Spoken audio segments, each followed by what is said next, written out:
હું બકુલભાઈ ને મમરાભાઈ ને બોલાવું તમે તૈયારી કરી રાખો એ હારું અમને શાકમાં કેટલું બધું વસ્તુ નાખી દો એટલે એને સાસ તો પીત પડશે ને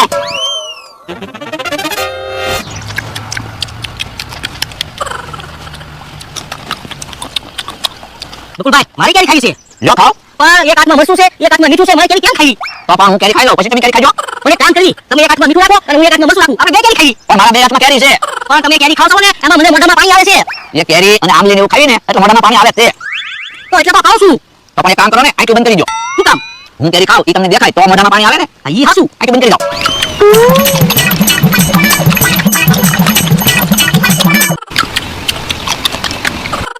હવે આંખ ખોલી નાખો લાવો હું કેરી ખાવ લાવો મીઠું ને મરચું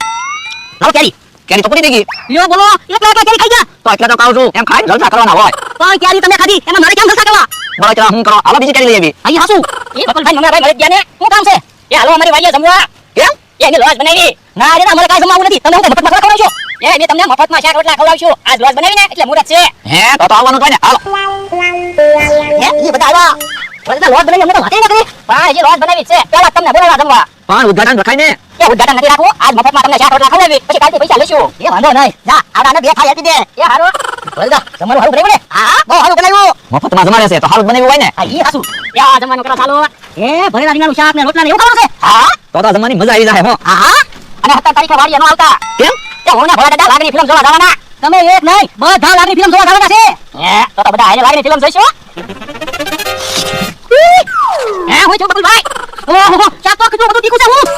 બહુ તીખું શાક બનાવ્યું હું પણ શાક તીખું હોય તો ખાવાની મજા આવે ને તો એટલું બધું તીખું શાક બનાવાય તીખું શાક તો કેમ ખાવું જા જલ્દી સાસ લેતા સાસ જોતી હોય તો પૈસા થશે કેટલા એક ગ્લાસ ના 100 રૂપિયા તમે તો કહેતા ને મફતમાં ખવડાવો છો શાક ને રોટલા મફતમાં ખવડાવી સાસ ના પૈસા લેશું તું અમારે કઈ ખાવું નથી આપણે રૂપિયા દેવી પણ તીખું કેવું લાગ્યું 200 રૂપિયા આપો જાય સાસ લે પણ બકુલભાઈ તો એક ગ્લાસ ના 100 રૂપિયા કે 200 રૂપિયા કેમ દેવા પણ તીખું કેવું લાગ્યું 200 રૂપિયા આપી જો ને એ હારું આલે પૈસા જા સાસ લે એ હારું એટલું બધું તીખું શાક થોડું બનાવાય પણ થોડું મરચું વધારે પડી ગયું થોડુંક નહીં 500 ગ્રામ મરચું નાખી દીધું હોય ને એવું લાગે હા ઓહો એક બટકું ખાધું તો કેટલું તીખું લાગ્યું તો હું યા સાસ પીવો હજી તીખું લાગે હું જા હજી બે સાસના ગ્લાસ લેતા લાવો 200 રૂપિયા મને આપો હવે મારી પાસે પૈસા નથી હો તો હાલો 200 રૂપિયા આવી ગયા હવે લાગે ફિલ્મ જોવા જવાનું હા બે ગ્લાસ સાસના 200 રૂપિયા દેવરેવા પણ આપણે એમ માનવાનું જમવાના પૈસા આપ્યા તમારે તો કેવું છે ને મારા 200 રૂપિયા ગયા બચરા હું કરો હમણાં પૈસા પાછા લઈ આવી બસ એમ તો કેમી પૈસા પાછા આપશે આપણી પાસે પ્લાન ની કાઈ છે ના ના તો પછી હું જાઉં હું 82 નંબરનો પ્લાન જે બાકી છે ને આ ઈ હાસુ 82 નંબરના પ્લાનમાં પૈસા પાછા જાય હાલો ડબલ પૈસા લઈ આવી હમણાં હાલો બોલા દાદા આજ તો આપણે મમરાભાઈ એના પૈસા લઈ લીધા હા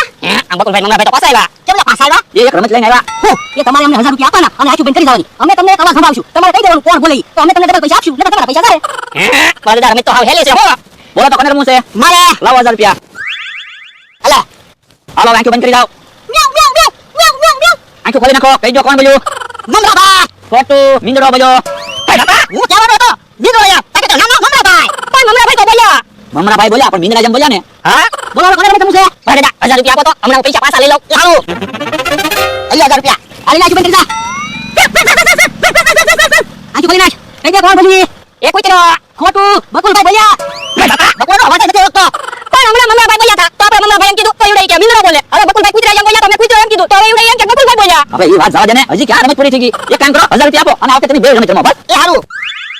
1000 રૂપિયા હવે આંખો બંધ કરી જાઓ બે કહી દેજો કોણ